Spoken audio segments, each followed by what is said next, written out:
Que hay muchas armas en la calle es solo una posible explicación. Otra posible explicación es que hay disputa por control de un mercado de venta de drogas o de otra forma de delincuencia y también que hay un mercado que es el de la pasta base que probablemente esté disminuyendo, entonces la gente que queda distribuyendo compite mucho más entre sí para abastecer ese mercado.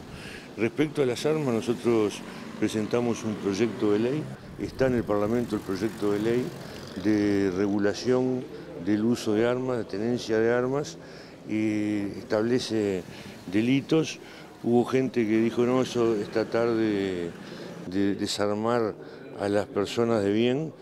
No, acá hay cantidad de veces que se detienen personas con armas escondidas o portando armas y no se los puede detener, no se puede procesar porque no es un delito.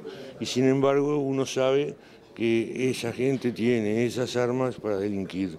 Entonces el primer paso que se está dando es el de tratar de establecer que la tenencia irregular de armas, el porte irregular de armas es un delito y no una falta.